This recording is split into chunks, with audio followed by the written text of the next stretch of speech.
امام علی صلی اللہ علیہ وسلم نے جو بلاغہ میں ارشاد فرماتے ہیں کیا، الرزق و رزقان، رزق دو طرح کا ہے، طالب و مطلوب۔ ایک وہ رزق ہے جس کے پیچھے تم بھاگ رہے ہو، اور ایک وہ رزق ہے جو تمہارے پیچھے بھاگ رہا ہے۔ اب یہ کیا ہے؟ خوب ہم دیکھیں نا، ہم اپنی دنیا میں ہم کس کے پیچھے بھاگ رہے ہیں؟ ہم رزق کے پیچھے بھاگ رہے ہیں۔ وہ اچھی بات ہے، رزق حلال کمانا واجب ہے، لیکن جس کا خدا نے وعدہ کیا ہو اور جس کا خدا نے وعدہ نہیں کیا، خدا نے رزق کا وعدہ کیا ہے کہ نہیں کیا؟ تو پھر ٹینشن کیسی ہے زندگی میں؟ ٹینشن تو اسی کی زیادہ ہے نا، اس کی زیادہ ٹینشن ہے۔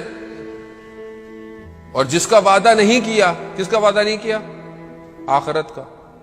تمہارے اپنے عمل ہیں جو تمہیں بچائیں گے، خدا نے وعدہ نہیں کیا، اس کے پیچھے کتنا بھاگ رہا ہوں۔ یہ ہے طالب و مطلوب۔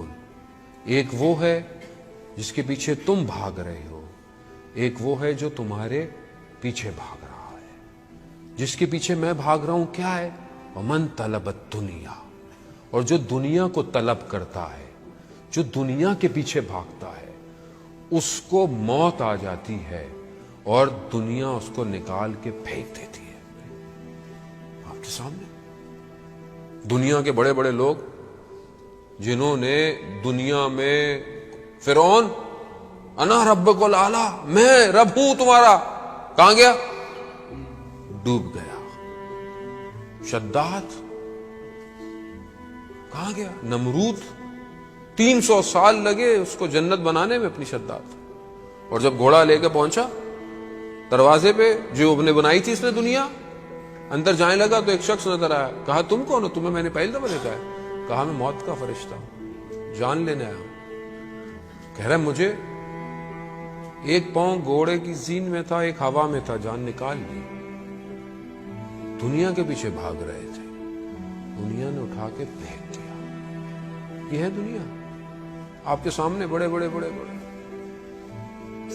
ومن طلب الآخرہ، اور جو آخرت کی طلب کرتا ہے، دنیا اس کے پیچھے بھاگتی ہے۔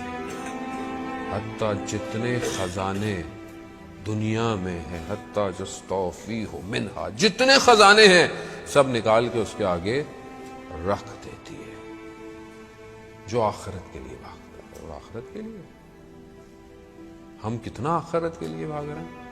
یعنی جو آخرت کے پیچھے بھاگتا ہے، دنیا اپنے خزانے نکالنا شروع کر۔ عزیزان محترم، اور کتنی مثال ہے آپ کے سامنے، دنیا سکڑ جاتی ہے۔ میں اپنی زندگی میں یہ نہیں کہہ رہا کہ آپ محنت نہیں کرنی، ہمیں محنت کرنی ہے، اچھا پڑھنا ہے، ہماری لائف میں ایمبیشنز ہونا چاہیے، ویژن ہونے چاہیے، ہمیں سب کچھ کرنا ہے، حلال رزق، لیکن بھاگنا نہیں ہے۔ آپ اگر کما رہے ہیں، مولا کائنات کیا فرماتے ہیں کہ تعجب ہوتا ہے مجھے اس شخص پر جو اپنی ساری زندگی کمانے میں خرچ کر دیتا ہے اور پھر اس کمائی ہوئی چیز کو اپنی صحت جو اس کی بگڑ جاتی ہے اسے صحیح کرنے میں خرچ کر دیتا ہے۔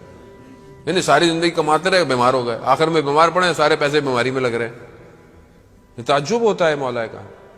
اور زندہ ایسے ہے جیسے کبھی مرنا ہی نہیں ہے، ایسے زندہ رہ رہا ہے، اور جب مرتا ہے تو ایسے جیسے کبھی تھا ہی نہیں۔ یہ ہے زندگی۔ دیکھو یہ دنیا ہے، اپنی جگہ پر ہے، لیکن اصل میں وہ ہے جہاں تم نے ہمیشہ رہنا ہے، لیکن جانا اسی دنیا سے ہے۔ یہ دنیا بیسیکلی کمال پہ پہنچنے کا راستہ ہے۔ اب آپ یہ نہیں کہہ سکتے کہ میں پہاڑوں میں چلا جاؤں اور چپ کر کے بیٹھا رہوں، اکیلا بیٹھا رہوں، مجھے نہیں، ایسے نہیں جائیں گے۔ کمال پہ جانا ہے تو سوسائٹی میں رہنا پڑے گا، امتحان دینا پڑے گا، درگزر کرنا پڑے گا، اپنا مال انفاق کرنا پڑے گا، دوسرے کا حق ادا کرنا پڑے گا۔ خوب جب آپ امتحان ہی نہیں دیں گے تو آپ کو رزلٹ کیسے ملے گا؟ آپ بولیں گے نہیں میں ویسے ہی پاس ہو جاؤں، گھر میں بیٹھا ہوں، تو ایسا تو کوئی دنیا کا امتحان پاس نہیں ہوتا۔ عزیزان محترم، دنیا کو سمجھیں۔ حضرت عیسیٰ علیہ السلام جو نبی خدا تھے، دنیا خوبصورت ایک خاتون بن کر آئی اور ایک لباس جیسے ایک دلہن لباس پہنتی ہے ویسے آئی۔ تو ان سے پوچھا حضرت عیسیٰ نے، وہ کہتے ہیں کہ جو میرے پیچھے بھاگتا ہے میں اسے بھگاتی رہتی ہوں۔